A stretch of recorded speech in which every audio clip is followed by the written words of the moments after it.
Check, check.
This time we'll reconvene the regular meeting, and the first item is report of action taken in closed session, and there was no action taken in closed session. And now we're on to item 9, which is comments from members of the public. And we have several folks who want to speak, the first of which is Chief Brian Travis of Solano Community College Department of Public Safety, if he's present. There he is. So Chief, come on up. President Honeychurch, while he's coming up, would you review the time limit and procedure Yes, for this is public comment? for everyone's notice, we welcome public comments, but we are limiting them to 3 minutes apiece, and that's been our rule for many years. So also you should be aware that we don't engage in an exchange with the public speakers. We listen and take notes, but we won't be answering questions or getting into a dialogue. So with that, Chief, please. Okay. Chief Travis, please go ahead. Great, thank you so much. Good evening, President Honeychurch, esteemed members of the Board of Trustees, faculty, staff, students, and member of our community. I stand here before you today to address an issue that is critical to the trust and safety of our campus community, the role of our Department of Public Safety in relation to federal immigration enforcement. Let me begin by reaffirming that the safety and well-being of every member of our diverse campus community is our highest priority. Under Senate Bill 54, also known as the California Values Act, California law enforcement agencies, including campus law enforcement departments, are expressly prohibited from using our resources or personnel to assist federal immigration enforcement efforts. This means we do not investigate, interrogate, detain, or arrest people for immigration-related purposes. Officers are also barred from sharing personal information with ICE or federal agencies unless required by law or publicly available.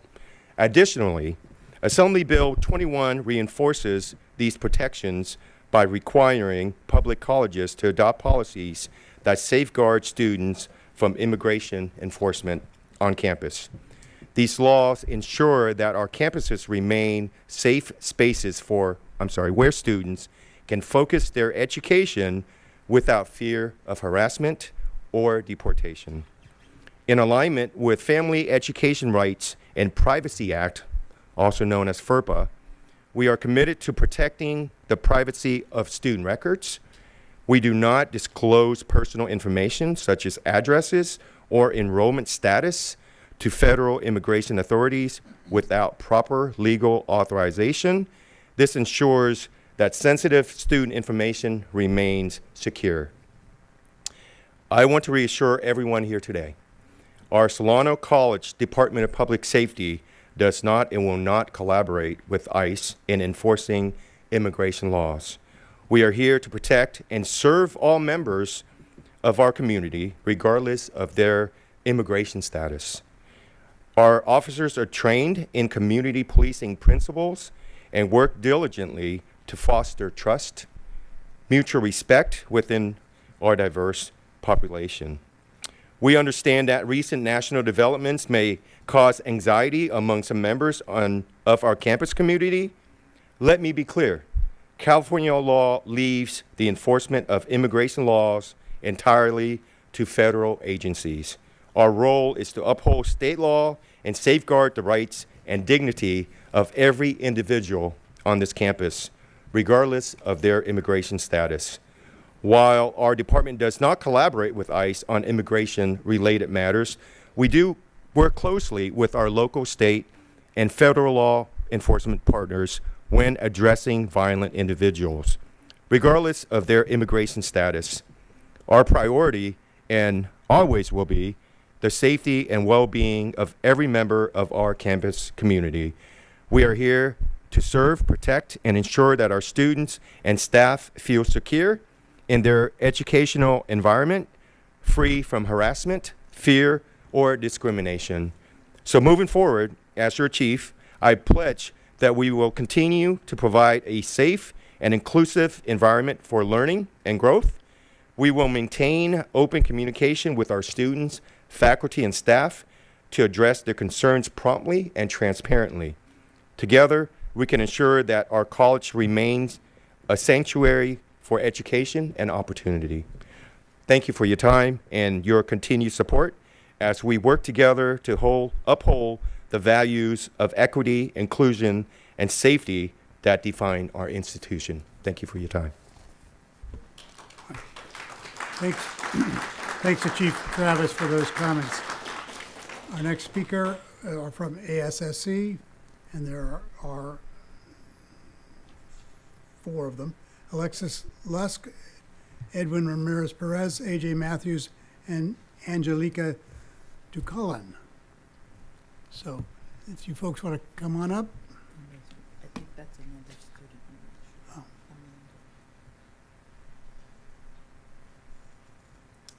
Hello everyone, my name is Angelica Ducullan and I'm the secretary for the Associated Students of Solano Community College.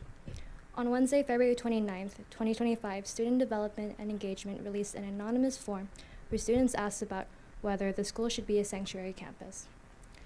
I have 3 statements from the question, how would a sanctuary campus designation affect you? That stood out for me.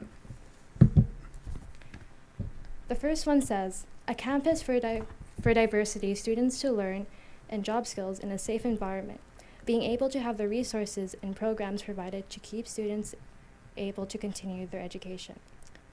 The second, a sanctuary campus designation would affect me and primarily my undocumented peers by giving them some much-needed space of mind amid the highly prejudiced rhetoric spread by the president and the GOP in the last 2 weeks.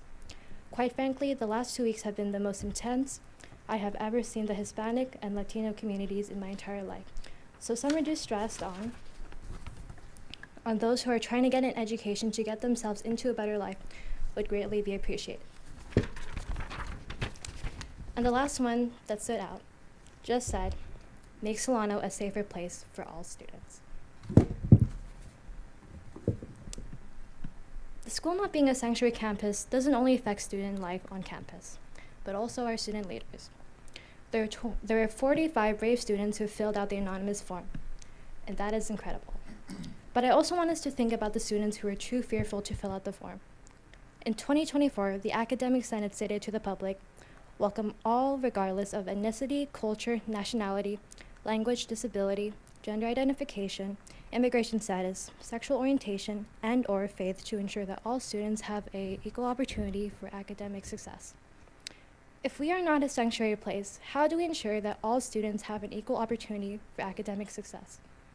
Thank you, and my colleagues will be reading more student testimonies.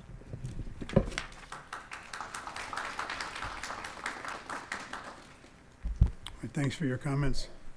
The next speaker is Christina Rodriguez, Director of, sorry? No, they haven't been. Oh, more. So go ahead. Hello, my name is Alexis Lusk, and I am a student senator here over at Solano Community College.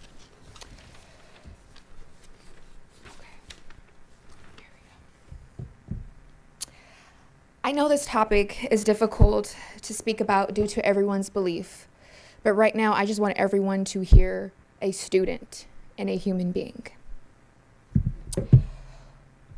One student says, a sanctuary campus designation would create a safer and more inclusive atmosphere by limiting cooperation with immigration enforcement, perhaps reducing anxiety and stress among undocumented students and others impacted.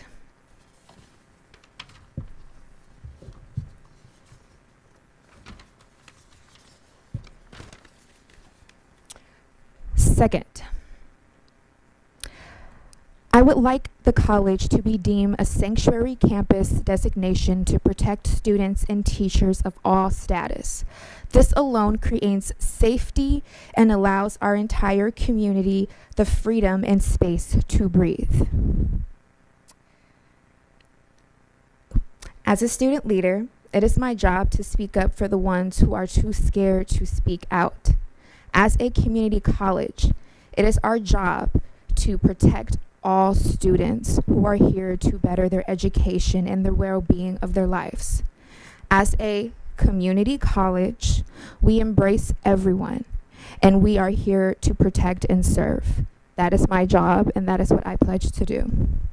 Thank you.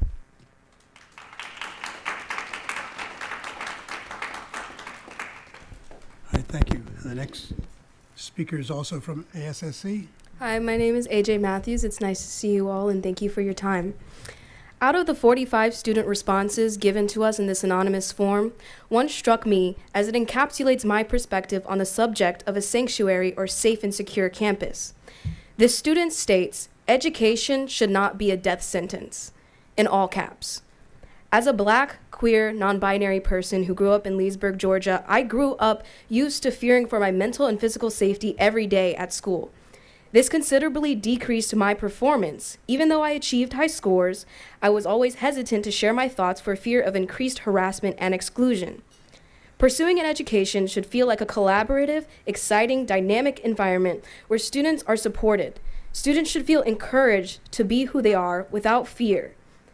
We appreciate the college's efforts to make our campus feel that way. We only hope that they are not deterred from this course of action they have been taking by the current administration's threats to the safety and constitutional rights of our students. Thank you. Thank you.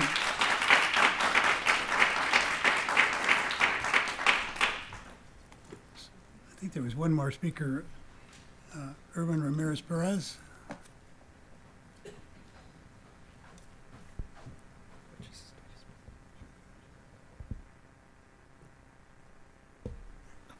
Hello? Yes. Hi, I just wanted to make a comment about the sanctuary designation. I would like this to move forward because I would like this campus to be a safe and protected space for all my classmates and peers, and we should not be standing for the anti-immigration rhetoric that's going around. I would like to see this campus support all our students. Thank you. Thank you.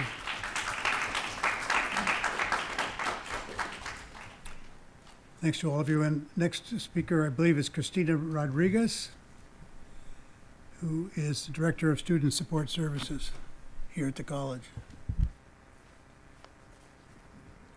Okay. Good evening. I am Christina Rodriguez, the Director of Student Support Services here at Solano Community College, where I oversee comprehensive basic needs services, including food insecurity, housing support, and mental health resources for our student population. As a future doctor in educational leadership with my completion in just months away, I approach this conversation with both scholarly insight and practical experience. My multiple roles here on campus, serving on the Student Equity and Success Council, a Puente mentor, and an ANAPI committee member have deepened my understanding of our students' diverse needs and aspirations. When students come to my office, I see more than just academic needs. I see dreams that deserve protection, families striving for stability, and future hanging in the balance.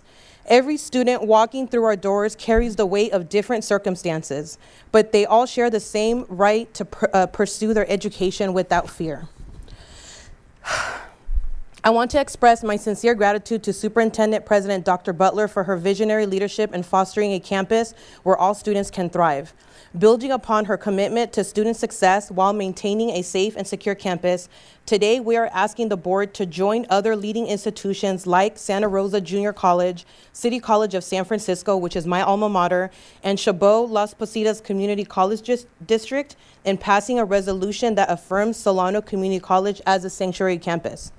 Today, I speak not only in my professional capacity here at Solano, but also as a Vallejo City Unified School District parent and an education liaison for the Latino Parent Network, a coalition of parents dedicated to collaborating with the district to provide support, empowerment, education, and resources for families and students in our district. I represent the often unheard voices of Latino parents and students in Vallejo whose children attend Solano Community College through dual enrollment programs and as incoming college students. As a public institution of higher education, we have a fundamental duty and responsibility to serve all members of our community, especially for those in Solano County. Education is the proven pathway to upward mobility for first-generation college students and communities of color.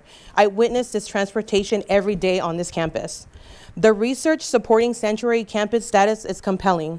According to a 2023 study by the President's Alliance on Higher Education and Immigration, sanctuary campuses maintain an exceptional 94% retention rate among students, significantly higher than the national average of 75%.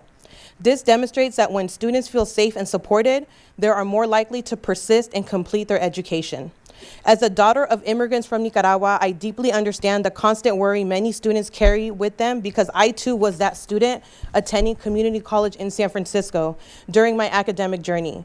The uncertainty they feel mirrors what I witnessed in my own family. The daily calculations about safety, the weight of uncertainty, and the delicate balance between pursuing dreams and managing risk.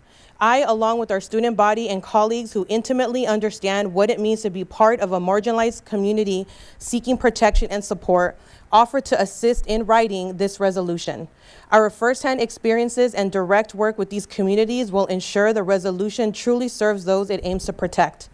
Our decision today will send a clear message about who we are as an institution and our commitment to educational equality. Therefore, I respectfully request that the board place on its agenda the discussion and consideration of establishing Solano Community College as a sanctuary campus. This is more than a policy decision. It's an affirmation of our values, our mission, and our unwavering commitment to protect educational access for all students. As a parent whose children will one day walk on this campus at Solano College, this request carries both professional and personal significance. I deeply value your time and consideration of this request. Thank you.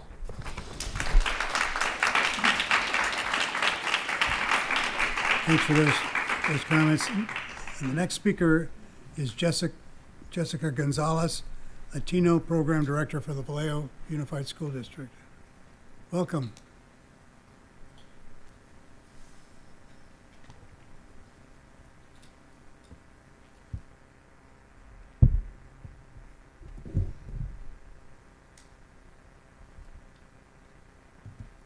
Good evening, board. Thank you for having us and making space tonight, and community members and students. I'm so proud of them. They're so courageous for speaking their truth tonight. My name is Jessica Gonzalez. I am the co-chair of the Latino Parent Network. I'm also the program director of a program called Ser Latino in Vallejo, currently serving Vallejo high school students and expanding over to our second high school, Jesse Bethel. Ser Latino is dedicated to bridging educational gaps for Latino students by fostering academic achievement, cultural enrichment, mentorship, and college and career readiness. I'm also a proud Solano Community College alumni. I earned my associate's degree for transfer before continuing my studies at the University of California, Davis, where I obtained my bachelor's degree in sociology with an emphasis on organizational and leadership studies. Additionally, I'm an immigrant from El Salvador. My family and I fled the country during the Civil War in the late 1980s, seeking safety and opportunity. Today, I stand before you as an advocate for migrant students. Over the years, the Latino community has faced immense challenges, including discrimination, racism, economic inequality, and systemic barriers. Yet we are resilient people. Despite setbacks, we continue to rise. In my work, I have the great privilege of mentoring, equipping, and empowering hundreds of Latino students at my local high school. And I am pushing them to pursue post-secondary education. Our goal is to increase college enrollment among Latino students and becoming your #1 feeder of students post-high school. Our student district currently now make up over 50% of enrolled population, evidence of the exponential growth of our community. However, many of our families and students are directly affected by the shifting policies and administrative changes, creating an overwhelming sense of fear, anxiety, and uncertainty. It's difficult to put into words the weight of these emotions. For as long as we have been here, Latinos have stood in solidarity with other underserved groups, contributing significantly to education, the workforce, and society as a whole. Today, I respectfully ask you to stand with us, not only in words, but through meaningful action. I urge Solano Community College to declare itself a sanctuary campus, ensuring that all students, regardless of their immigration status, feel safe, supported, and protected. A sanctuary designation would affirm the college's commitment to providing an inclusive and equitable education environment free from fear and discrimination. Additionally, I ask the college would work diligently toward officially becoming a Hispanic serving institution. As of fall 2020, nearly 35% of Solano Community College students identified as Hispanic Latino, a number that has undoubtedly grown. Achieving HSI designation would not only recognize the changing demographics of our student body, but also unlock critical funding and resources that could expand educational opportunities for our students and other historically underrepresented communities. This is a defining moment. It is time for Solano Community College to take a strong stand to uphold its values of equity and to actively support the very students who make up a significant portion of its population.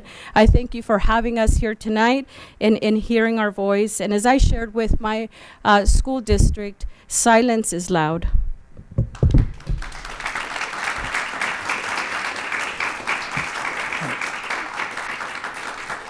Thanks for those comments. And the next speaker is Amanda Martinez Morrison.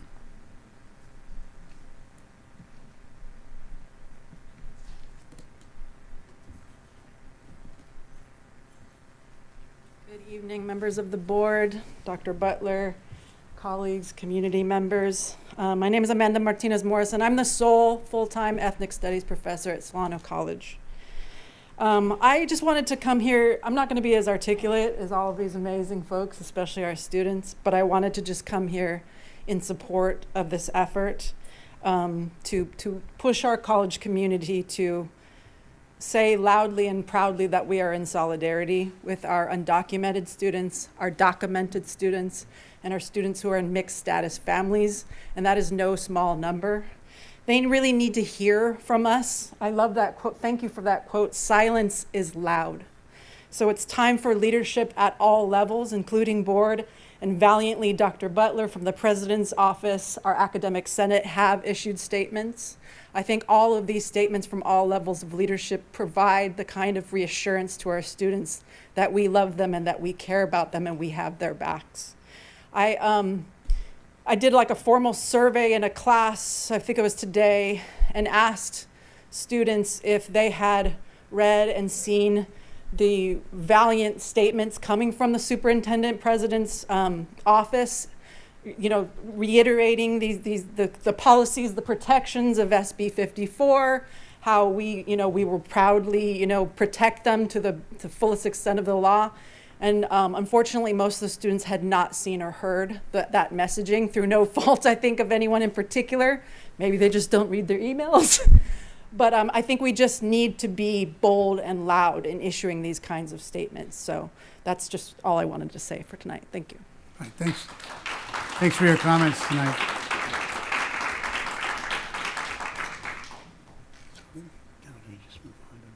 All right. So thanks again for everyone who participated in making their comments public. Thank you. Next item is the consent agenda. All matters listed under the consent agenda are considered by the board to be routine and will be enacted by the board in one motion. There's no discussion on these items prior to the time the board votes on the motion unless members of the board, staff, or public request specific items to be discussed or removed. Time will be provided before the vote for clarification questions without removing an item from the consent agenda. So first of all, is there a motion to approve the consent agenda? Thank you. I'll second the motion. Been moved and seconded to approve the consent agenda. All those in favor, please say aye. Aye. Opposed?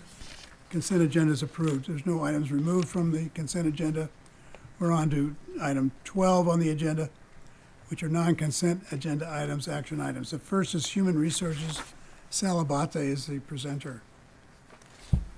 Good evening, President Honeychurch, members of the board. We do have 3 retirements on our agenda this evening, and I have 3 statements that were put together to share with the board on our retirees. Our first retiree is Anita Nally, and it is my sad pleasure to inform you that Anita did pass earlier this month in January, but she was able to put in her retirement letter before she did. So this letter is written with an acknowledgement of that, so I didn't want it to be a surprise to anybody. With deep respect and heartfelt sorrow, we acknowledge the retirement of Anita Nally, who has dedicated 10 years of exemplary service to the college. Anita's journey began at the bookstore, where she worked as a bookstore assistant for 3 years before transitioning to the business office in 2019. There, she began her role as a cashier, later advancing to account clerk in 2023. Throughout her time with us, Anita consistently exemplified dedication and commitment to her work. Her calm demeanor and soothing voice made her an ideal representative for the front line. She handled calls from across campus with grace and professionalism, leaving a lasting impression on everyone she interacted with. Anita's kindness, patience, and dedication touched the hearts of her colleagues and the many individuals she assisted daily. Throughout, though Anita is no longer with us, her memory will continue to inspire us. Let us express our deepest gratitude for her years of service and profound impact she had on our community. Our second retiree is Laura Robinson. Laura Robinson is one of our custodial staff. It is an absolute honor to stand here today. This was written by her supervisor, our interim director of facilities, Taylor Urkel. It is an absolute honor to stand here today to celebrate the retirement of someone truly special to all of us. Today we say farewell to Laura, who has been an integral part of the Solano Community College family for over 2 decades. Since March 3rd, 2024, Laura has served as a custodian at Solano, and her presence has been felt by everyone who has had the privilege of working alongside her, whether it was a friendly smile in the hallway, a helpful hand during a busy day, or simply the dedication she put into keeping this place clean and welcoming. Laura has always gone above and beyond in her role. Throughout her time here, Laura built more than just a reputation as a hard worker. She built lasting relationships and was deeply loved by all who had the pleasure of working with her.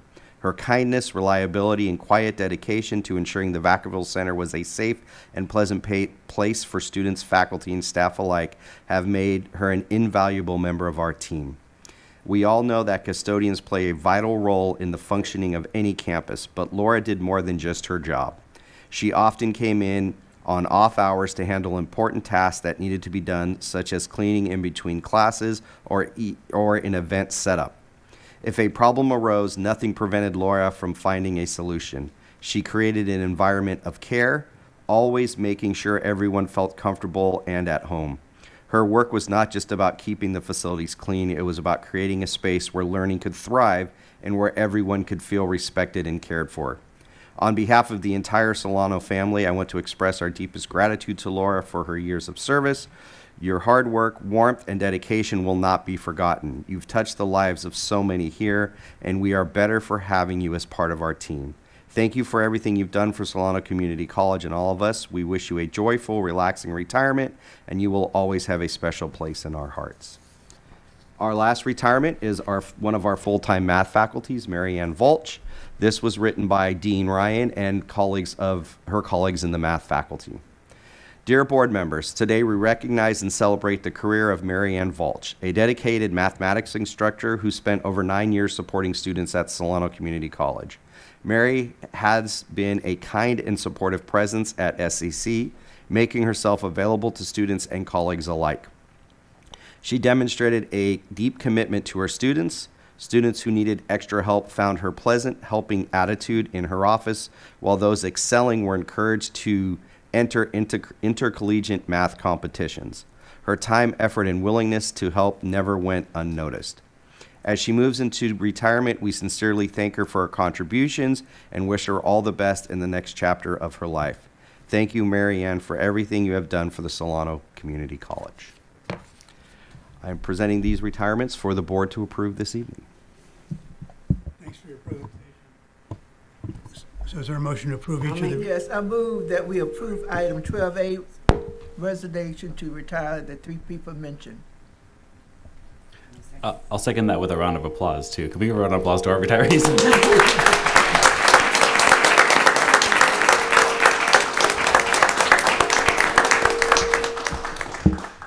I think there's a motion and a second, so all those in favor of approving the 3 retirements, please say aye.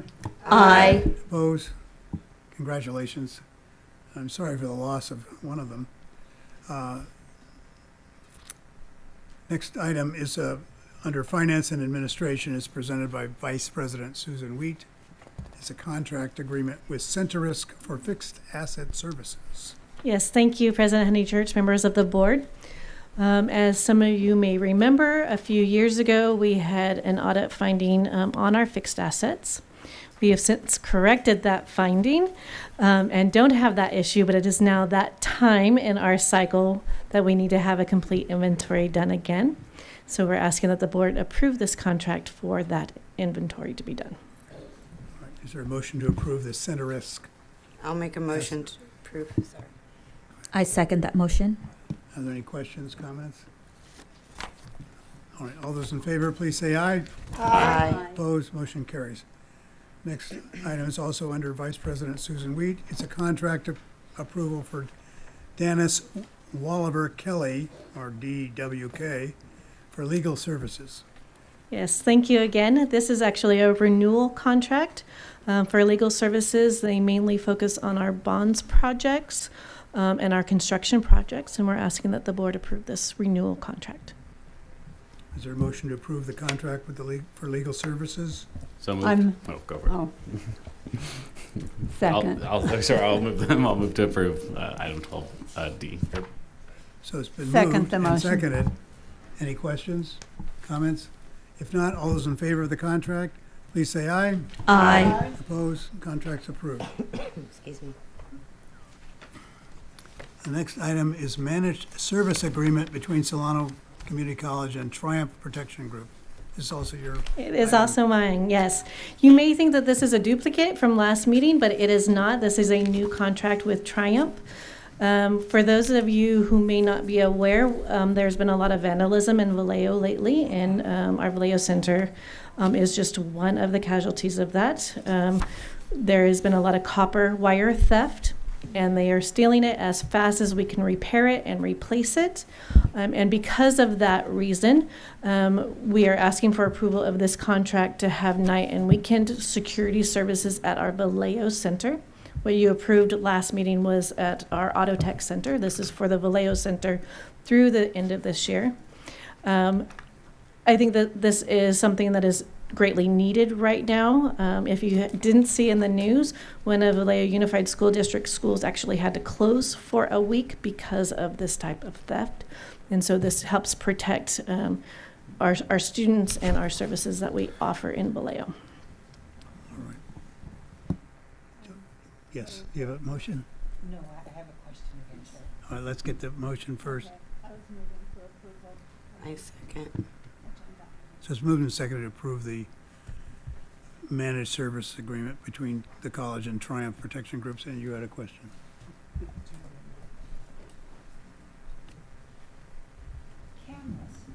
Oops. Oh, not this one. Okay. Cameras. I remember we spent some money on cameras. How are they not useful? They unfortunately have not been, just for the way the people are dressed and how they're evading the cameras. They haven't been as useful as we wanted them to be. So that's part of our security measures that we will be looking at to see how that can help in the future as well. Maybe relining them and doing something a little bit differently. And another question? They're in the parking lots. I drive by it all the time. So. They're in the parking lots with the solar array. Okay. Part of the problem that we have is that we're doing construction work in the parking lots, and so the cameras may not be fully functioning all of the time. People are seeing that and taking advantage of that. We tried to put anti-theft tamper devices on our light poles, which is where these are at, and they still got into them from there. Does anyone remember how much we spent on these cameras? I can look it up and get back to you on that. Okay, but it wasn't cheap if I'm remembering correctly. Okay, thank you. All right, thanks for the question. So there's been a motion and a second. All those in favor of approving the contract between the college and Triumph Protection Group, please say aye. Aye. Aye. Opposed? Motion carries. Next item is approval to enter into an agreement with, help me on the pronunciation, Ida Bailey for auditing services. Perfect. Perfect. Yes, thank you. We did a request for proposal for new auditing services for starting for the 24-25 year, which starts in the spring. We had 5 proposals that were submitted. They were reviewed by multiple people around campus that have an integral part in our auditing process. Reference checks were done.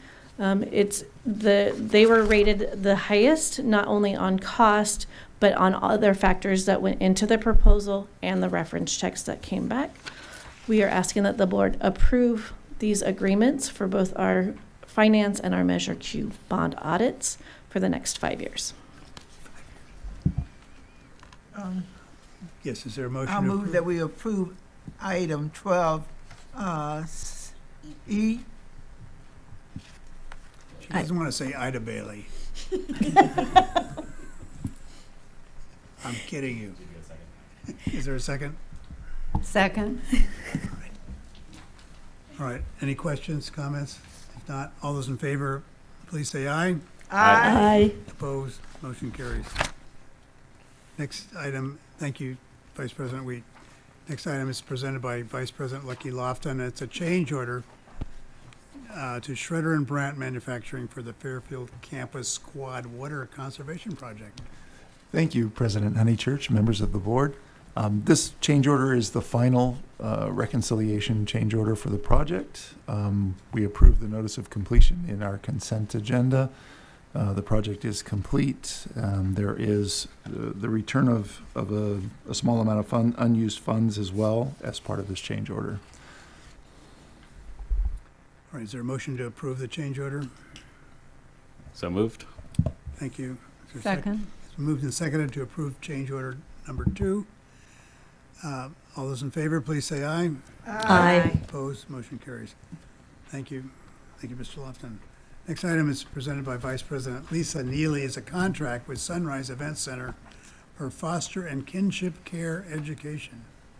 Yes, thank you, President Honeychurch, and good evening, members of the board. So we're seeking board approval for this contract with Sunrise Event Center to provide the space, the catering, the staffing, setup, and the breakdown for our 2025 annual foster care conference, which is part of our foster care contract, which is certainly a long-standing contract that we've had and a long-standing relationship with this really important service. This is a statewide conference that usually is comprised of about 400 to 500 people, so it's a big deal. We're hosting it, so it's a great part of what we do each year and a part of our relationship, our ongoing relationship with our foster kinship contract and relationship there with the community. So we're asking for board approval to cover the cost of this, which are covered by our contract.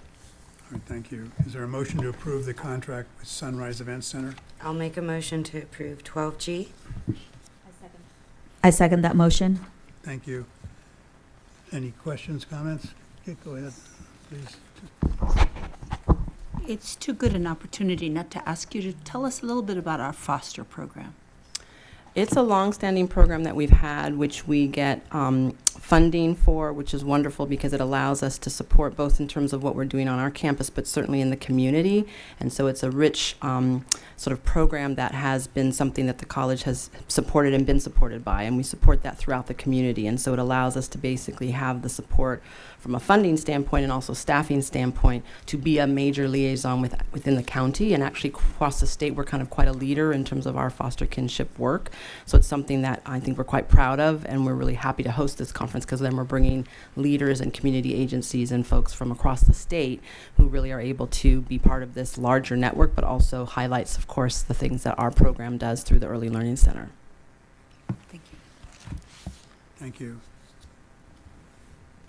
So, there's been a motion and a second. And so at this time, all those in favor of this proposal? Aye. Please say aye. All right, opposed? Motion carries. Thank you. And Vice President Neely is also, I believe, presenting the resolution proclaiming February as Black History Month at Solano College. Yes, essentially we are asking for approval of this resolution.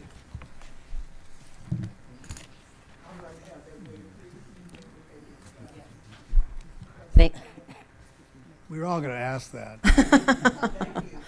Thank you. That would be my honor. Whereas Black History Month is celebrated every February as tribute to the achievements of African Americans who have shaped American history from 1619 to the election of the first Black president and first Black vice president of the United States of America in 2008 and 2020 respectively and beyond. Whereas Dr. Carter G. Woodson initiated the observance of Negro History Week in February 1926 to honor the birthdays of Frederick Douglass and Abraham Lincoln, both pivotal figures in the advancement of Black enfranchisement. Whereas through the dedicated efforts of prominent civil rights activists, the transition to dedicating an entire month to the celebration was advocated and realized in 1976. Whereas the 2025 National Black History Month theme, African Americans and Labor, illuminates the profound contributions and complex legacy of Black Americans' labor throughout our nation's history, from the foundational yet horrific system of chattel slavery, through the transformative impacts of the Great Migration, to the powerful organizing of leaders like A. Philip Randolph of the Brotherhood of Sleeping Car Porters and Dorothy Lee Bolden of the National Domestic Workers Union of America, recognizing the often overlooked labor of Black women, from domestic workers to educators to labor organizers, and continuing through the essential roles Black workers play across every sector of contemporary American society, including their pivotal leadership in labor movements that have shaped workplace rights and dignity for all Americans. Whereas African Americans have continually enriched and contributed to our society through their longstanding commitment to resilience, justice, equality, civil rights, and economic and social equality for all. Whereas African Americans have played a pivotal role in the history, building, and shaping of America, and whose contributions should not be underestimated or marginalized. Whereas Black history is a part of American history, and our complex shared history is italicized by the contributions of African Americans for over 400 years. Now, therefore, be it resolved that the Solano Community College Governing Board does hereby adopt this resolution to recognize February 2025 as Black History Month. Thank you. Thank you. So is there a motion? I move that the board approve resolution number 24/25-11, proclaiming February 2025 as Black History Month at Solano College. Thank you. Is there a second? I second that. Oh, It's been moved and seconded to approve the resolution. So any questions or comments? do you know, considering what we're going through as a country at the moment, I wonder if Black Month is enough. I wonder if we should really start considering that 2025 should be Black and Brown year. All right. Well, we'll Something to ponder. have to ponder. That's exactly what I was going to say. Something to ponder, but I think at this point, what's on the agenda is it's Black History Month, and so I'm honored to vote for this. So, Comment? yeah, sure. You read that so beautifully. They are not easy to read, so you are very, it was beautiful to hear you read that. Thank you so much. Thank you. And if I could add that we also are very much, as a college, looking at both the intersectionality of all of the different populations that we serve, and how throughout the year we have a lot of kind of cross-cultural programs and activities and events, in addition to also naming and honoring those that are established in terms of cultural heritage for a lot of different communities and populations. So I appreciate those words, and absolutely, I think that's something that we want to continue to build on and to strive for. Thank you. Thank you. So this is a resolution, so it calls for a roll call.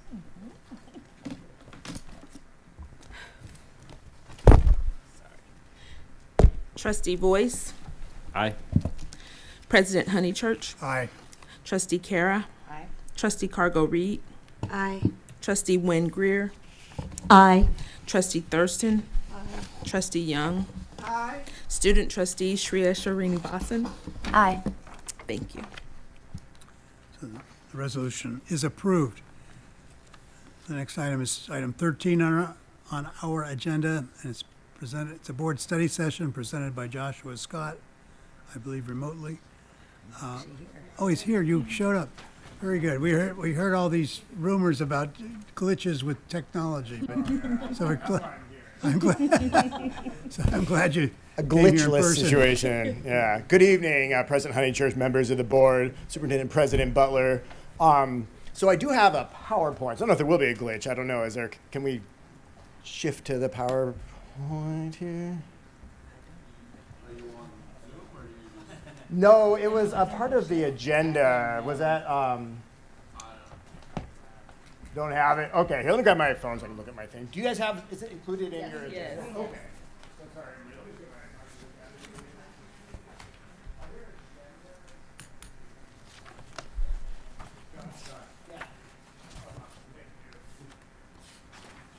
a little too soon about the technological glitches. Feeling pretty cool, but shouldn't have. Okay, so this presentation, for those in the crowd, imagine a blue screen that says 10 plus 1 and the Academic Senate. What is our responsibility? What is our opportunity?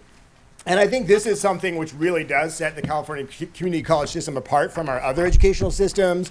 Definitely makes me very proud to be a part of it. And it really is this idea of shared governance and this idea that we have, stakeholders, faculty, also you've heard students today, members of the community, and that we even, have representatives from every part of our county running our college, right? Where if you look at the CSUs and UCs, you do not see that same phenomenon. And so this is something that that has really been built for quite a while.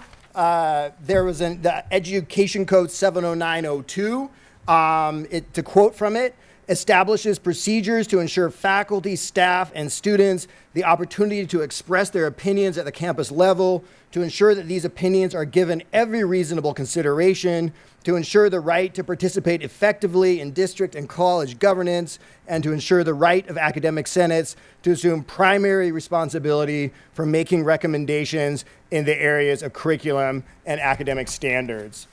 And then they've also now defined in the same legislation this concept of consult collegially, which means that the district governing board shall develop policies on academic and professional matters through either or both of the following methods according to its discretion. And if you remember, you voted on this back in November of last year as part of a process that was initiated back in 2016 to either rely primarily on certain aspects of this shared governance or to meet mutual agreement. And so I just want to kind of lay that out and explain it and have a chance for us to talk through what those are.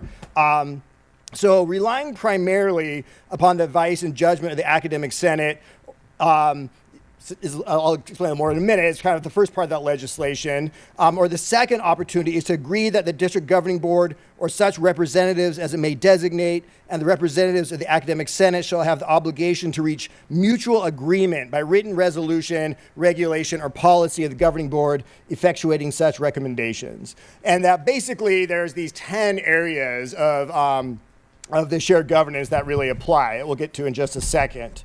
I apologize here. I'm flipping through my paper PowerPoint.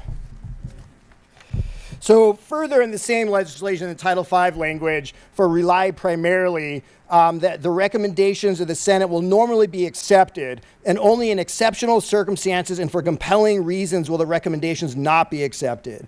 If a recommendation is not accepted, the governing board or its designee, upon request of the Academic Senate, shall promptly communicate its reasoning in writing to the Academic Senate. And I'll explain this more, again, a little bit later. But again, always, of course, you are the ones making the decisions. You're the elected members of the community. And so if there ever is a moment or reason why our recommendation or advice isn't going to be followed, it just means, again, that you reply, explain it in writing. And there's several teachers from Solano College on the board, so you're familiar with this.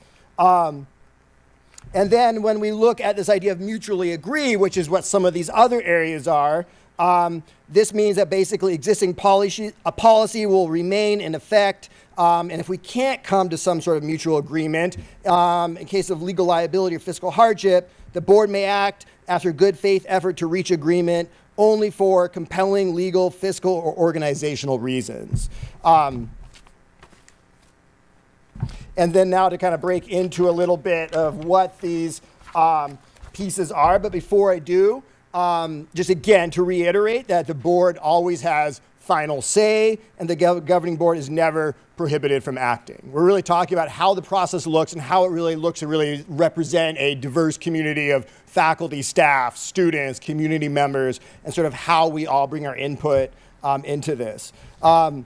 Exceptional circumstances and compelling reasons is also defined in the same piece as terms that mean that in instances where a recommendation is not accepted, the reasons for the board's decision must be in writing, based on a clear and substantive rationale, which put the explanation for the decision in an accurate, appropriate, and relevant context. And then now I want to share with you what are called the 10+1. If there's faculty in the room, hopefully you're familiar. Students have the 9+1. I've been talking about this quite a bit. There's quite a bit of overlap, and I'm sure hopefully there'll be a chance to hear about 9+1 soon as well if you haven't. So there's, again, these 10 areas that are defined. Yeah. Ah, well, look at that. Yeah, nice. We just scroll on to 10+1 here. Am I controlling this right now? Oh, okay. Oh, yes. Yeah, here we go. Oh, Sandra, nice. Thank you. Okay, so if we can go forward to page 111, the 6th slide. While we're scooting up there, so I want to share. So there's really again these two designations of the mutual agreement or rely primarily. One more, and we'll be there.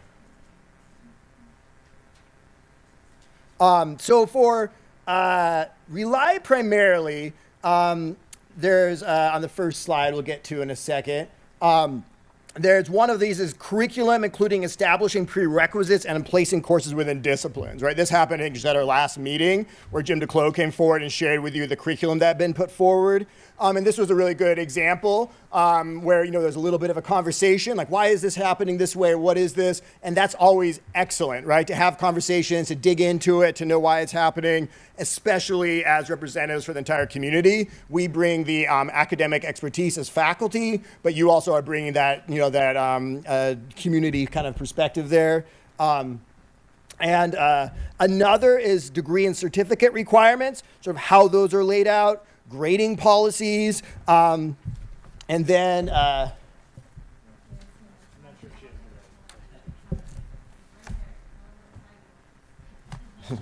well, so that was slide 6, but yeah, for some reason it's kind of, I don't know why it's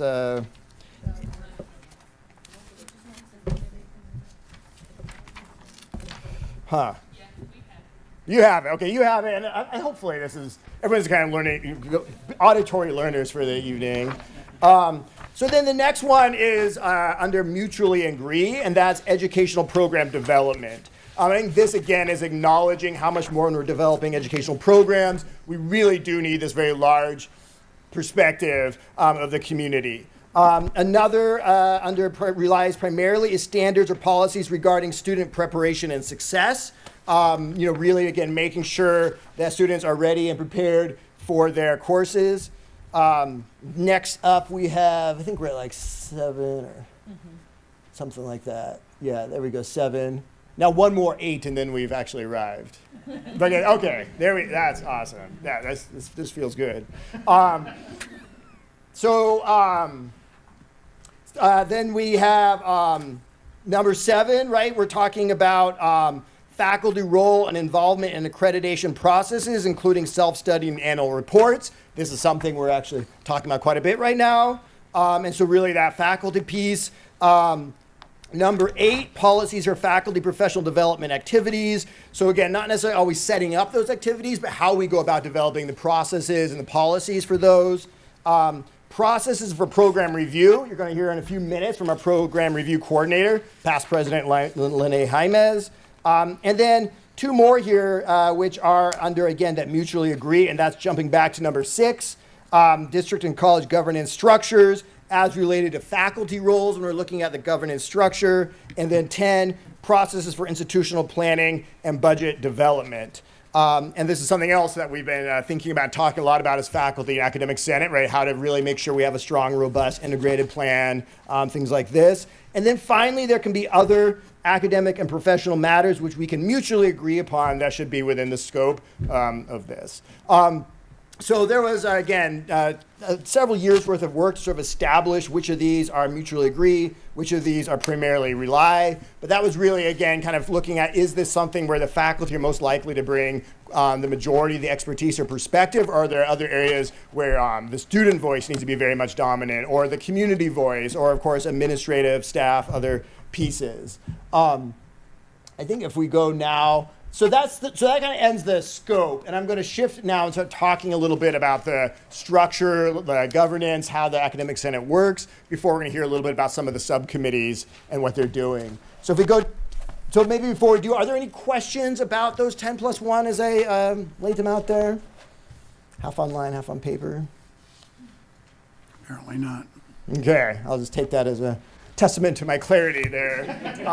So the Senate membership, so we have an executive board. I'm the Senate president. We also have a vice president, history instructor Rachel Purdy. We have a secretary treasurer in the library, Aaron Duane. We have our past president, who you'll be seeing again in a few minutes, Lene Jaimez. And we also have our adjunct representative. This is something new that we've really only instituted within the last year plus. And that's, we always have had 2 representatives of our part-time or adjunct faculty on the academic senate. They, again, advocating for and reminding us of the priorities and perspectives of our adjunct faculty. But we realized we needed to have them also on our executive board. Our executive board meets on the off weeks of the Senate and really talks about issues related to 10+1, planning our agendas, issues like this. And this perspective is important.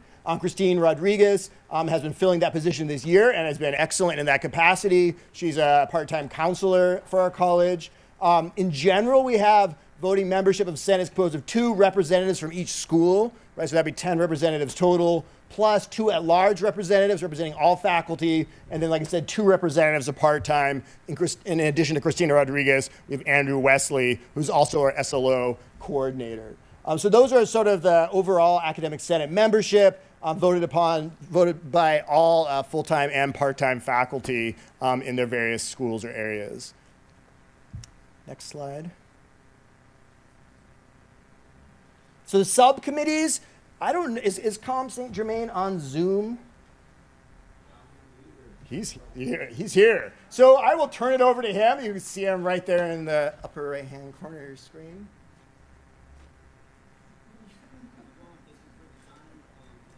Can we crank it up a little bit? I don't know if it might not be.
Thank you, Com.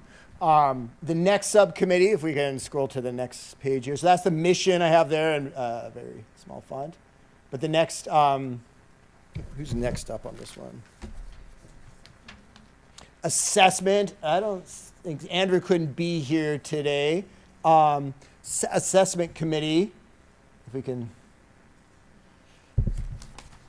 get ourselves a... I'll read the mission. So assessment committee, this is also really core to the college for us to be able to make sure our classes are serving our students and that the various assignments we're creating are working. I will read the mission of the assessment committee: to provide institutional support and guidance. Oh, well, there it is. To provide institutional, I'll still read it. And guidance on outcomes assessment, including student learning outcomes, program learning outcomes, general education learning outcomes, and institutional learning outcomes. The committee helps shape institutional policy regarding assessment, supports faculty in the completion of timely, qualified assessments. So we're assessing all of our classes and even looking at the assignments we're giving. Are these meeting the learning outcomes of the course? Because sometimes, again, you can end up doing something for a long time, and if you're not thinking about, is it really working? Are there better ways to do it? Are there unintended negative consequences? Help faculty create quality outcome and tools for measuring them, and disseminates information about outcome assessment. In addition, the committee aids in the training implementation of eLumen, through which the faculty create and maintain assessment and other academic-related materials. So that's what the assessment committee does, and they work very closely with program review, who you will also be hearing about in just a moment. The next slide is curriculum committee. I do not believe Jim could be here either, but you're pretty familiar with curriculum, so I don't think I'll spend too much time talking about it, right? Jim was just here talking about curriculum committee during our last meeting, but again, this is one of the 10+1 of Rely Primarily, as we're sharing our curriculum, constantly making modifications, both to improve the class content and delivery methods, as well as to be considering the legislation that's continually coming down the pipe. So I won't read all that, but it's on your slides. Next up, we have Academic Program Review Committee, and Lene Jaime is Academic Program Review Committee Coordinator. We'll take over. Thanks, Josh. Good evening, everyone. My name is Lene Jaimez. I teach psychology here at the college. I also serve as the Academic Program Review Coordinator. The primary role of the Academic Program Review is giving programs an opportunity to look at their programs, the curriculum in their programs, student success in their programs, staffing in their programs. We look at facilities that their programs use. We look at IT needs. We look at the entire program in depth. And this gives them an opportunity to reflect on and think about their programs, and then those program reviews are reviewed by their peers, and the peers provide feedback to them. At the same time, their dean also joins it. We're kind of changing a little bit. We used to do peer review, and then it went to the dean. We're now doing peer review and dean review together to help move that process along. Sometimes it takes a long time to get these things done. And then it moves on to the VPA, to David Williams for his review. And it gives them an opportunity to look at their strengths. It gives them an opportunity to look at the challenges. It gives them an opportunity to let the college know where they need support, right? And it also gives them a chance to shine, right? I love my job as the program review coordinator because I'm learning how many amazing people and programs we have on this campus. And there are things I don't know. And I've been around a long time, and I have served as past president of the Academic Senate, where you learn a lot about a lot of things. But when you see what people write and say about themselves, it's quite exciting. And we just did film and television, and she wrote in her email to me, doing my program review gave me hope for the future. And I know, and I'm like, how cool is that, right? That she, when she reflected back and saw all the good things there. And this is a group of part-time faculty that have kept this program going through COVID, right? And it was impressive what they've been able to do. And now they have a full-time faculty hire. That's exciting. And that's just one example, right? And I think it's a big part of what the college is working on in terms of our integrated planning process. I think program review will play a big role in helping define that and hopefully helping get that moving and rolling along.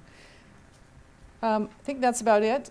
We are with liberal arts now. We will move to the School of Social and Behavioral Sciences next spring. They'll start this fall or this spring, and they'll finish up next spring. And at that point, all 5 of our schools will have gone through program review in the Illumin platform. So I think that will be an accomplishment.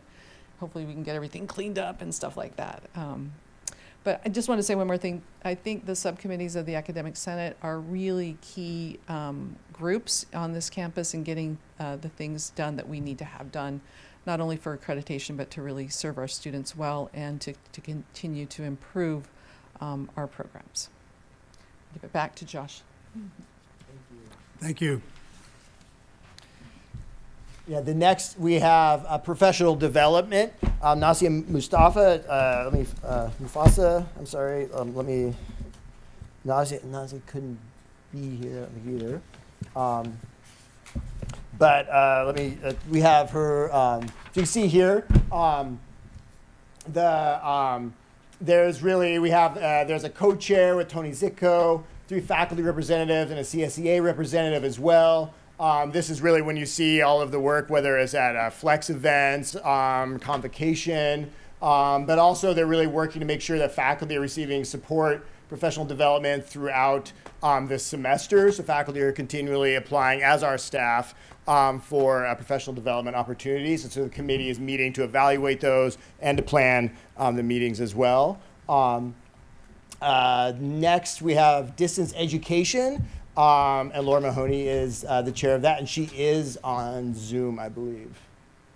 I am. I'm here. Yes. Okay. So, hello. My name is Laura Mahoney. I am an economics instructor here, as well as the coordinator for distance education. Read the mission statement. I talk about working with Zoom, deal with campus-wide instructional technology issues with special focus on pedagogical and curricular issues. The Distance Education Committee reviews and makes recommendations regarding distance education at Solano Community College to improve delivery methods, best practices, and statewide compliance, as well as providing resources, training, and support for staff and faculty as it relates to distance education. In addition, the Distance Education Committee certifies individual courses to ensure regular, effective contact hours and regular instructor-initiated contact, as well as compliance with the Americans with Disabilities Act and any other identified provisions relevant to accreditation. So I think right now our main focus is regular substantive interaction and making sure that our online classes have that and that instructors understand how they can implement that in classes. We passed a policy for regular substantive interaction, which included how we were going to measure it and different ways that faculty might be able to implement that. And now the next step is ensuring that they understand that and getting that into their courses. So that will be our main focus, definitely. We are also working on POCR online, POCR certified classes, which stands for Peer Online Course Review Classes. These are online classes that meet very high standards and get a special badge once they become POCR certified. So we have several classes now, a handful of them. We're trying to offer more and just have a good variety of POCR certified classes that are available. Also, every flex session we tend to offer about 3 hours of flex training on various things related to distance education, whether it's regular substantive interaction, new things in Canvas, whatever it might be, so that hopefully faculty are aware of all of those different options that they might have. We have a draft of the handbook. We're hoping to finalize that this semester, so we'll hopefully have that soon. And then kind of ongoing always is we are training faculty for online instruction and then reviewing their courses to make sure that they are aligned with our OEI rubric and meet all the standards that are required. So that's kind of a nutshell of what we do. Thank you, Laura. So each of the subcommittees is really engaging a lot of the very specific work and the conversations to ensure that our content, our methods of delivery, and so on are really here to serve our students. And then we are able to then talk about it further and pass it on to you in many cases through the Academic Senate. For the last slide, it's just really a review of the 10+1 And just a question of, are there areas within 10+1 or areas of collaboration that you would like to learn more about, or you'd like to engage us with more as we move through the next year or two? Any areas, questions? Or? All right. Thank you for your presentation. Are there questions, comments? Go ahead. Yeah, also I'll repeat thank you. It's actually really refreshing to get to meet thank you for organizing that, to meet all of the different committees in the ways that it's been a while, so it's nice to see and hear from the new people who are doing all these things. We had a brief retreat at the beginning of the school year, and one of the things we noticed and I brought up is that while we have a mission statement for the whole college, we don't have a unified like board approved DEI statement or intent things, and so maybe that's an area that we can collaborate with because I know we are doing lots of great DEI work and equity work across campus, but sometimes we have different people talking to different people, right? So we kind of want to like have some statement from the board, and so maybe we can copy off you a little bit. Excellent. So COM, the coordinator, for the Student Equity Success Council, they've been actually working on developing both the statement and also an anti-racism statement. So this is something which we're sort of moving through the process now. I think that's an excellent idea to bring it here as well. Yeah. Thank you. So thanks to Professor Scott for your presentation tonight. Are there any other questions? No? All right, thanks again. Thank you. Next item is information items. No actions required. So Dr. Butler has a presentation or some information regarding promoting a safe and secure campus for all.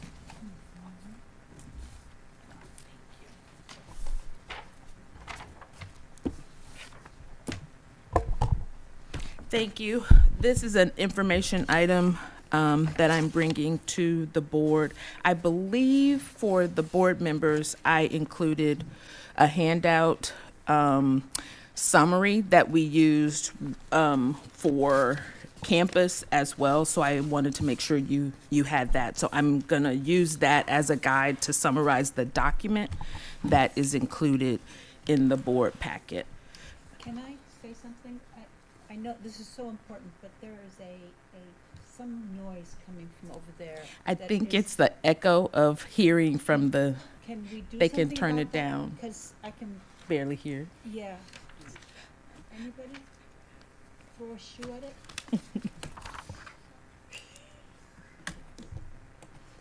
It's the monitor. It's the feedback.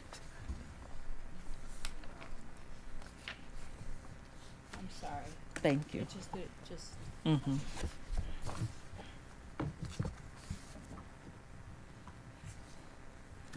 We'll see. Thank you.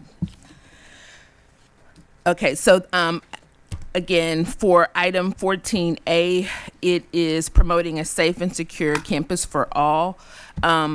As I read the information item again, thank you to those who shared in public comment.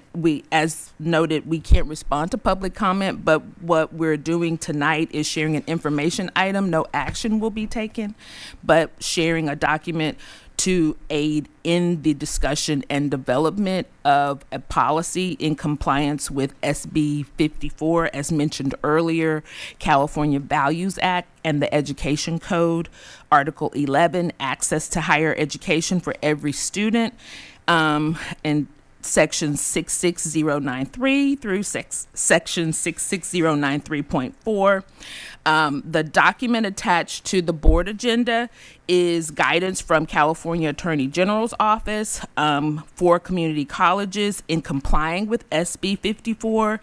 And as we go through this document, we will just highlight some of the themes that are required. The guidelines from SB 54 are for community colleges to adopt and implement either a model policy provided by the Attorney General and the Community Colleges League of California, or an equivalent policy addressing the response to immigration issues on campus consistent with federal and state law. To summarize the attached document, as provided under AB 21, all students have equal access to public education. In California, public institutions of higher education in California must provide equal access to education and related opportunities to all students, regardless of their immigration status. Discrimination based on immigration status is illegal and prohibited. A second theme in the document is students have protection of privacy and confidentiality. Under the protection of FERPA, the Family Education Rights and Privacy Act, students' information is protected, and we are required as institutions to obtain student approval or parental consent when necessary before disclosing personal identifiable information.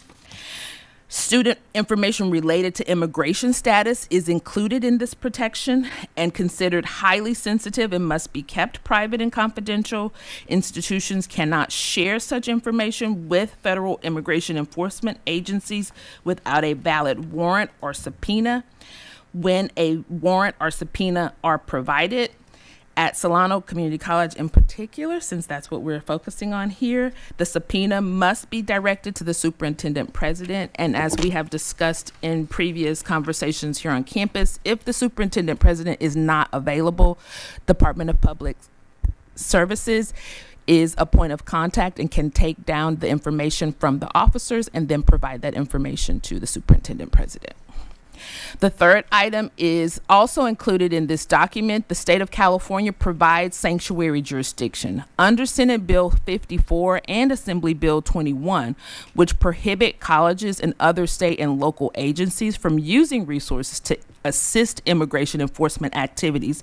According to SB 54, California state law prohibits campus police and security departments from assisting immigration enforcement officers, as stated earlier by our Chief of Department of Public Safety, Chief Brian Travis.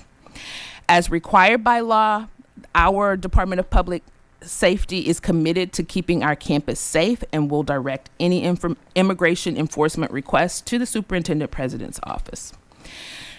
The fourth theme highlighted: students have access to tuition and financial aid. Residency for tuition in California law basically outlines that students are eligible for financial aid. California law allows eligible undocumented students who meet certain requirements to qualify for an in-state tuition through AB 540 and other related regulations. And also there are financial aid and scholarships available for undocumented students through the state financial aid system and institutional scholarships. Students also have the opportunity in the state of California to apply for the California Dream Act application, also known as CADA, supported by California Student Aid Commission. The fifth item, access to academic and support services. All public colleges must ensure that all students have access to any academic resource and student services that are provided. And at Solano Community Colleges, students have access to all services and, in addition, undocumented student resource centers to support. Finally, to summarize the document surmises, as a public college, we must provide a welcoming, non-discriminatory environment for all students.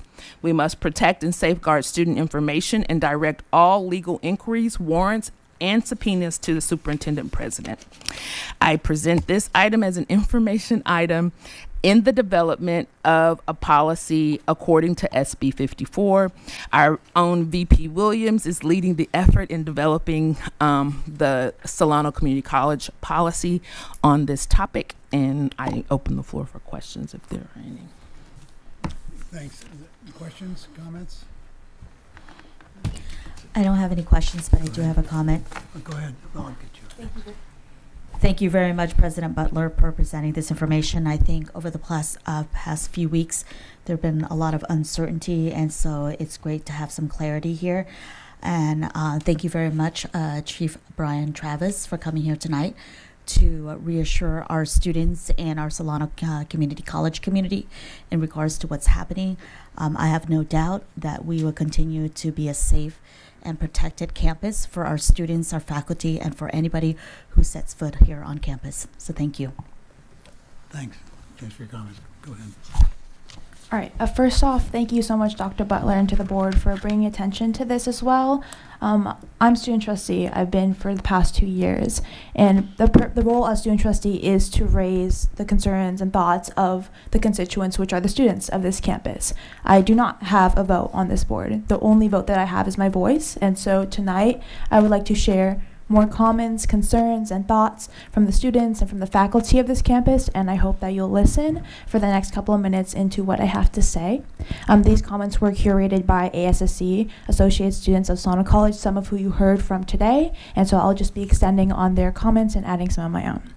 In December of 2016, the Academic Senate approved a resolution and presented it to the SEC's governing board. This resolution emerged immediately after Donald Trump was first elected into office. The Senate asked the board to declare the college a sanctuary where the core values of academic freedom are protected, and all students, faculty, and staff may express and challenge ideas and beliefs without threat or fear of retaliation, including actions as part of CCD or the governments of the state of California and the United States of America. The board declined to adopt this resolution in 2016. 8 years later, the Academic Senate wrote and passed a resolution, again, urging the board to join the sanctuary school/safe zone movement. Historically, a sanctuary or safe zone has been the term used to describe an official institution that has adopted internal policies that protect undocumented students and their families from federal immigration enforcement. In 2024 resolution, the Academic Senate unanimously agreed that the college should welcome all regardless of ethnicity, culture, nationality, language, disability, gender identification, immigration status, sexual orientation, and or faith to ensure that all students have an equal opportunity for academic success. This resolution is a response to a national rise in anti-immigrant sentiment as a result of the threats made by the current executive administration. A recent anonymous feedback form released to student stakeholders by faculty reveals that Solano College students, immigrants, and non-immigrants alike need reassurance that Solano Community College District will maintain its commitment to protecting the community. Whether the board chooses to publicly declare the college as a sanctuary or safe and secure campus, it must operate as a safe space where students can pursue an education without fear or obstruction by ICE or any law enforcement agencies. Recently, students were asked, how would a sanctuary campus designation impact you? They replied, and here are some of them. Student A sanctuary campus would create a more inclusive and overall comfortable, inviting campus for those who may not feel like they belong. This would also align with the passion I have for assisting in the support and belonging of those who are underrepresented. Student B, I think all students of any citizen status trying to receive higher education should be allowed to pursue that while feeling safe in their own school. My peers should feel comfortable at Solano. Student C, by making all students feel like they have a safe space to continue learning, growing, and contributing to society by preparing for the future of it. Most of us are in our young adult years. This is where we have our real ideas and what our passions are, where we want to go, the difference we want to make, and who we want to be in society.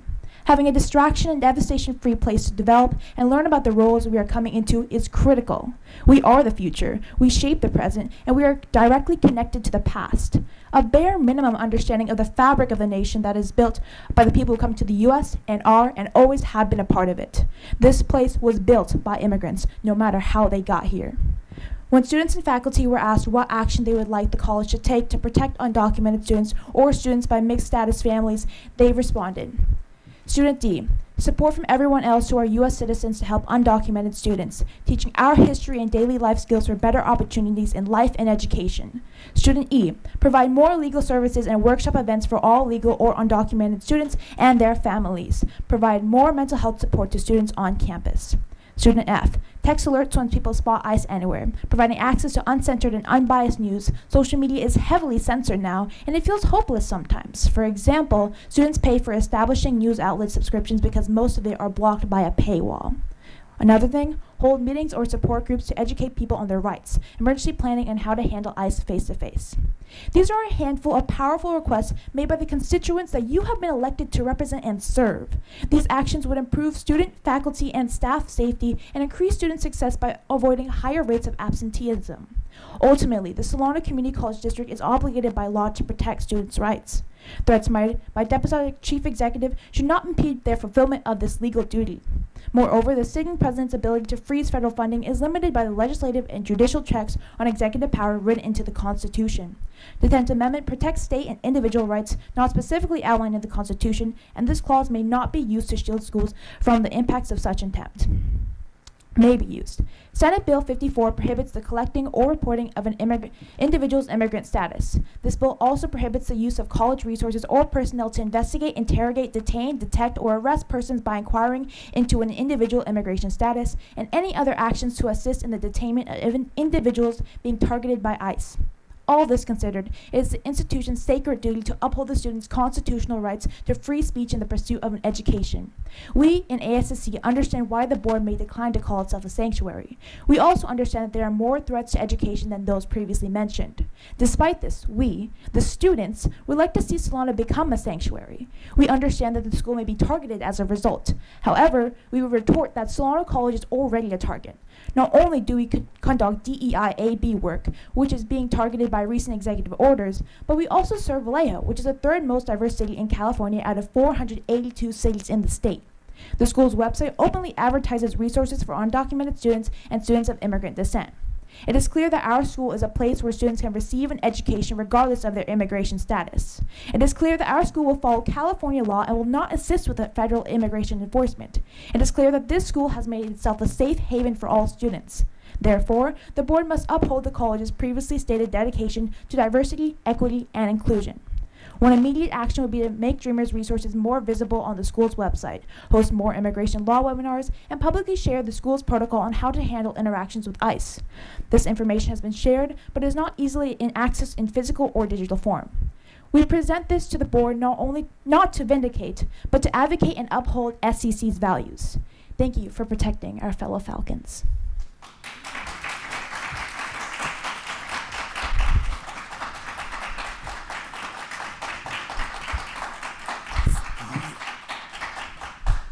So thanks for your statement.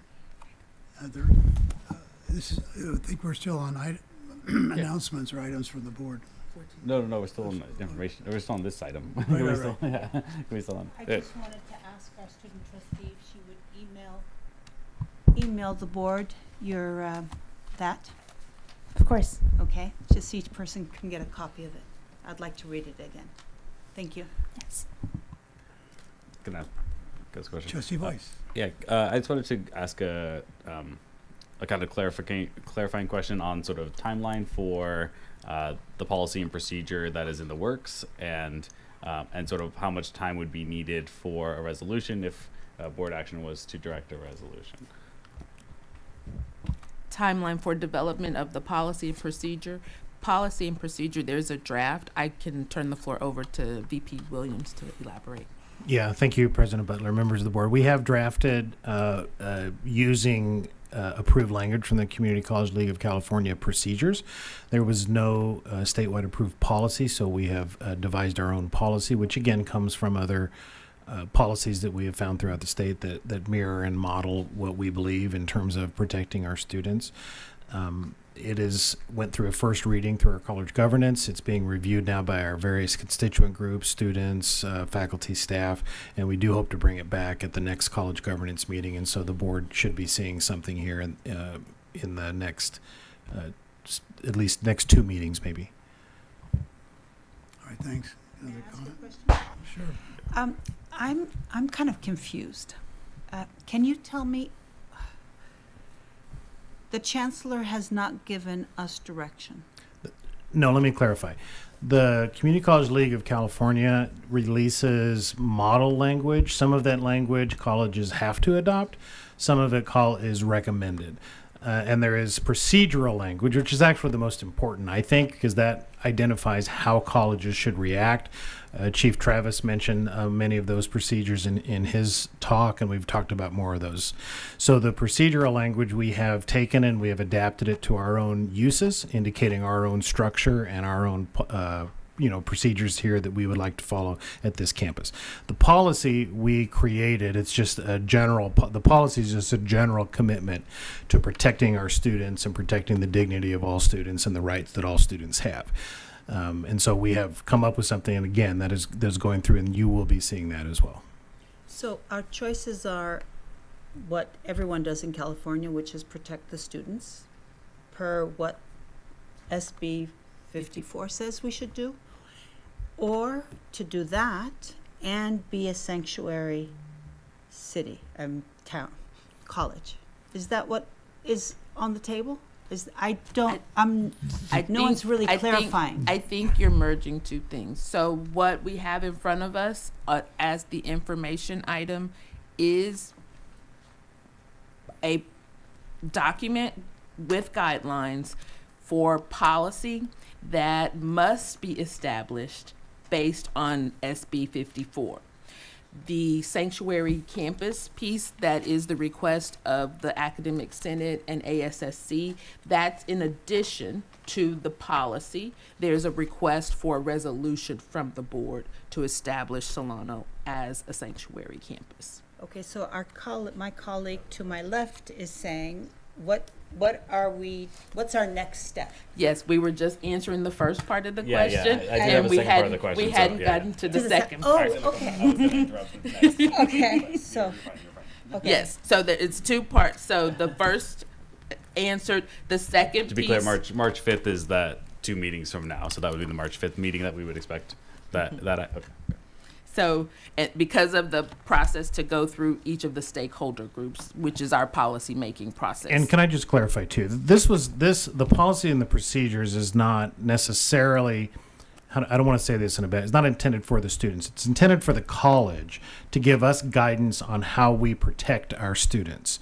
What was also referenced earlier was guidance and supportive language that we did share with the students that we obviously need to do a better job of getting out, that is more it's more student-centered, student language. It refers students to the myriad resources that are available to them. So the policy and the procedure will guide how we act.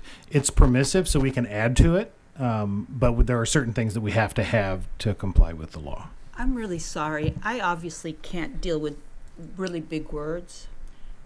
Can we just explain it in a way that I can understand it? So we have the policy that everyone in California does, and then we have the possibility of becoming a sanctuary college. Correct. Is that what's on the table? Correct. And our young trustee is saying, please don't say yes to one and not say yes to the second. Is that what's really going on here?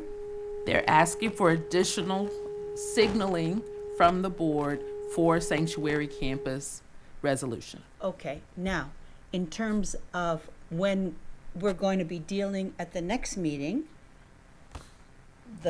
what everybody in California has, and we have to wait for. We don't have, so again, what is being presented is the policy piece. The resolution development is something that the board can work on together to provide a resolution for sanctuary campus. We don't have to wait for the policy for the resolution. So it is up to the board to make that decision. Okay, and we have to, please, you guys, I don't understand what's going on. So- This must be a little bit above my pay grade, because I don't understand. Are we Two saying things, wait? one's policy, one's a resolution. So when are we getting our resolution? As soon as I can get it done. Okay, you gotta say it in English. I don't know what's going on. That was the second part of my question, was asking how much time the superintendent may need to help draft this resolution, if that could be done by the next meeting, or if that could be done by the March 5th meeting. And so maybe you can respond to that. Yeah. To be able to read it. If we give that direction, I don't think we've totally given that direction, but I'll bring it back and advocate for us giving that direction. The question of developing a draft or bringing it to the board, I think if we allowed ourselves significant time so that everyone had a chance to review, because materials are due for the next board meeting, literally, I think tomorrow. So I think we will move forward if it is the interest of the board for the March 5th meeting, the first meeting of March. Would allow significant time to provide a draft, review by the board, and move forward. All right, that makes sense. So in terms of the agenda, we're now on to an announcement. Can we still be on this item? Sorry, I just want to follow up with that. So, because I think we should, while we have this information item, come to a consensus about having a resolution be brought forward. All right. Well, I'd just like to say that before your presentation, student trustees' presentation, I wrote down on my agenda that I would like a safe, secure sanctuary campus resolution. This is 20 minutes ago. So that's why I think we should have such a resolution, and it should be presented as soon as possible, which I think is the March 5th meeting. Great. Okay? Yeah. So that's, I know. That's one board member. Okay, yeah. That's what I'm agreeing. Okay. Wonderful. So is there anyone who disagrees with that suggestion? All right, so I think that gives direction to our superintendent president to go forward with the resolution. So now we'll move on to announcements. And are there any?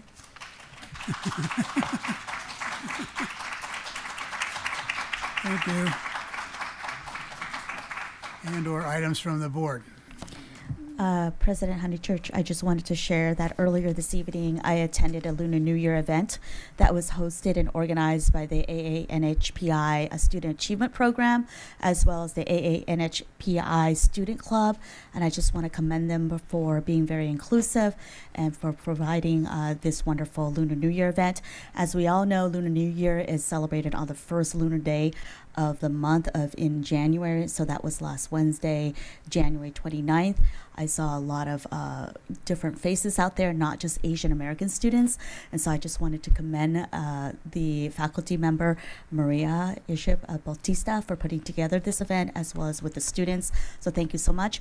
And at our next trustee board meeting, I do plan on bringing forth a Lunar New Year resolution with help from VP Neely, so thank you so much. Thank you. Any further comments from members of the board or questions? Go ahead. Every time. Anyways, I just wanted to give a huge thank you to the audience for being here. It has been, what time is it now? Nearly 2 hours, and you guys waited an entire block period of a board meeting to come and show your support for this community college. Like, this community college is based on community. It's literally in the name, and tonight showed that we have such a strong community that stands for what they believe in, and I'm glad that we honor their time today, and I hope we continue to honor their time by following through on what we have promised them for decades, as we have since the founding of this college. And so thank you for everyone who came out tonight, and I hope to continue working with every single one of you. All right, thank you. Thanks for everyone's attendance, and to the board as well for your attention and help during this meeting. So at this time, I'll entertain a motion to adjourn. I'll make a motion. I second. She's at the seniority. I second. It's been moved and seconded. Yeah, you guys just go ahead. You have To seniority. adjourn the meeting. You can vote. All those in favor? No, not always. I didn't know. He didn't announce them.